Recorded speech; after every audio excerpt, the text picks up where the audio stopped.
네, 안녕하세요 여러분들 반갑습니다. 데이언 멘토 권혁철입니다. 오늘 SK 이터닉스 좀 볼까 하는데요. 일단적으로 제가 SK 이터닉스에 대해서 말씀드릴 수 있는 거는 좀 말씀을 드렸다라고 생각이 들고 있어요.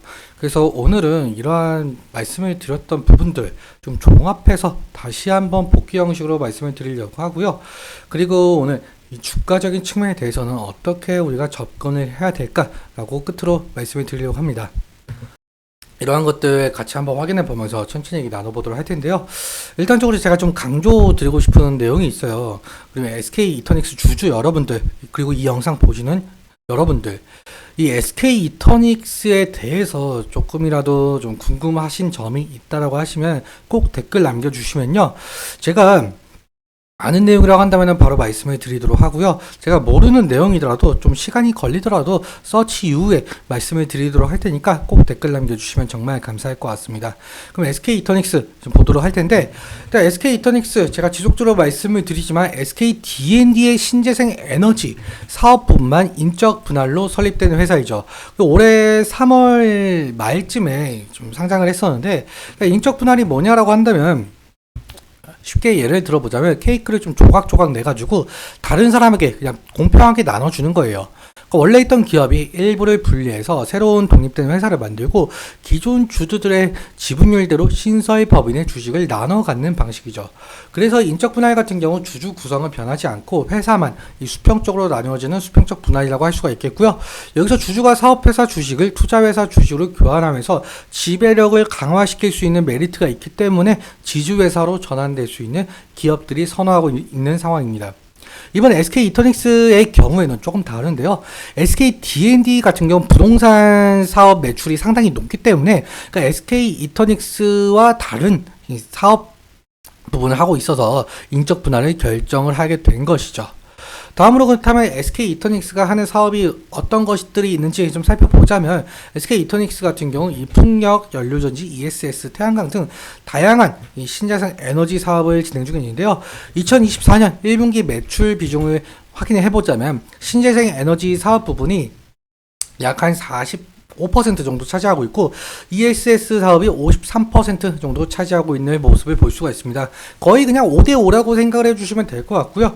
일단 첫 번째로 이 ESS에 대해서 좀 알아볼 텐데 ESS 에너지 저장 장치이죠.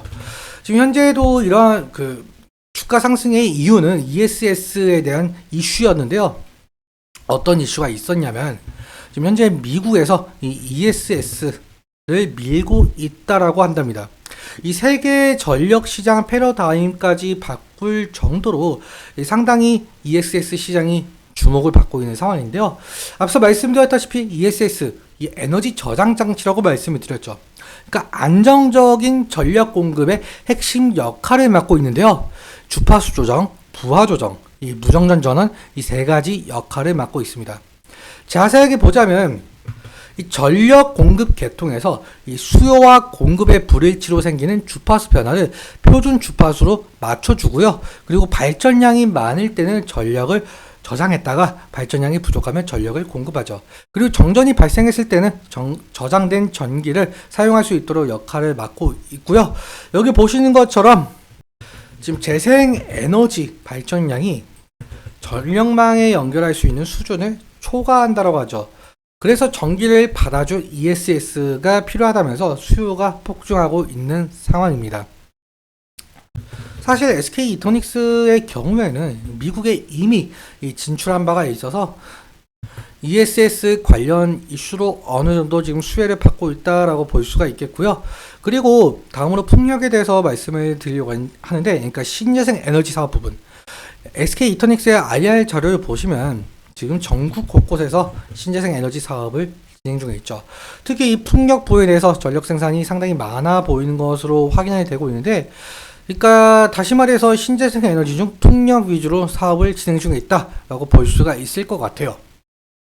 사실 풍력 같은 경우 우리나라 특성을 좀 살펴보자고 한다면 일단 땅이 좁잖아요. 땅이 좁고 뭐 바람이 많이 부는 지역이 협소하고 태양광보다는 뭐 모멘텀이 어느 정도 좀 낮았다라는 것은 사실인데, 그런데 지금 현재 각광을 받고 있는 것이 바로 해상 풍력이죠.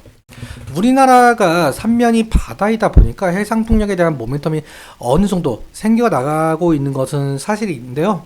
실제로 SK 이터닉스가 상장한 날에 이 한국 정부에서 이 100조 원에 달하는 해상 풍력 발전 드라이브를 시동을 걸었다라고 한답니다. 일단 2023년까지 설비 14기가와트 확충의 목표라고 하는데, 일단 SK 이터닉스 같은 경우는 해상 풍력에 대한 파이프라인도 이미 확보가 된 상태라서 이러한 한국 정부의 정책에 맞춰서 실제로 수주가 진행이 되는지도 좀 살펴보는 것이 중요 투자 포인트 중 하나가 될 가능성이 높겠죠. 그러면 수급과 이 주가적인 측면에 대해서 우리는 어떻게 대응을 해야 될 것인지 그것을 좀 차트 보면서 말씀을 드려보도록 하겠습니다. 오늘 지금 3시 20분 정도 지금 장이 마감되는 시간이 흘러가고 있는데요. 지금 3%, 3.7% 정도 하락을 하고 있는 모습을 좀 볼 수가 있죠. 일단 고가 부근은 5%까지 상승을 했다가 지금 현재 코스피와 코스닥 시장이 좀 좋지 않은 흐름을 보여주고 있기 때문에 이렇게 하락을 한 모습을 좀 보실 수가 있겠고요. 그리고 제가 저번에도 말씀을 드렸지만 주가적인 측면에 대해서 지지라인 같은 경우 여기 60일 이평선을 좀 볼 수가 있을 것 같다라고 말씀을 드린 바가 있었습니다. 과거에도 이 부분을 좀 지지해 주면서 상승했었던 모습이 있었기 때문에, 그리고 어제도 마찬가지로 이 부분에서 지지가 일어난 것을 볼 수가 있죠. 그래서 지지라인 같은 60일 이평선이 될 수가 있겠고, 만약에 이탈 시에는 우리가 다음으로 보아야 될 라인이 이 부분이라고 말씀을 드릴 수가 있을 것 같아요. 실제로 과거에도 이 부분에서 지지가 일어나는 모습을 확인할 수가 있죠. 근데 이 부분에서 이탈을 하게 된다고 한다면 결국엔 리스크적인 관리는 필요할 수 있을 것으로 보이고 있고, 그리고 제가 몇 번 말씀을 드렸지만 사실 이 부분대 매물대 차트만 보아도 이 부분대 좀 이 부분에서 매물이 좀 쌓여 있는 모습을 좀 볼 수가 있어요. 그래서 상승시마다 뭐 차익 실현 매물이나 원금 보존 매물이 나올 가능성이 있다는 점 인지해 주시면 좋을 것 같다라고 말씀을 드렸던 기억이 나고 있습니다. 수급적인 측면도 함께 살펴보자라고 한다면 SK 이터닉스 같은 경우 상장한 이래 개인이 460만 주 정도 매수가 되고 있는 상황이고요. 외국인과 기관은 매도가 되고 있는 모습을 좀 확인할 수가 있죠. 일단 외국인과 기관의 스탠스가 지금 매도로 보이고 있기 때문에 외국인과 기관에서 만약에 매수세가 어느 정도 들어와 준다라고 한다면 SK 이터닉스 주가에 긍정적인 영향을 끼칠 가능성이 상당히 높겠죠. 그래서 이 수급적인 측면도 좀 잘 살펴보는 것이 중요 투자 포인트가 될 가능성이 높다라고 말씀을 드릴 수가 있을 것 같아요. 오늘은 근데 여기까지 말씀을 드릴 텐데요. 제가 앞서 말씀드린 내용처럼 SK 이터닉스 여러분들께서 이 점이 좀 궁금하다라는 점이 있다고 한다면 댓글 남겨주시면 정말 감사할 것 같고요. 그리고 오늘 말씀드린 내용과 이 차트적인 부분에 대해서는 제 개인적인 견해가 많이 껴있다 보니까 여러분들의 주관적인 견해와 함께 투자를 현명해서 하셨으면 좋겠습니다. 오늘도 시청해주셔서 감사하고 지금까지 멘토 권혁철이었습니다. 감사합니다.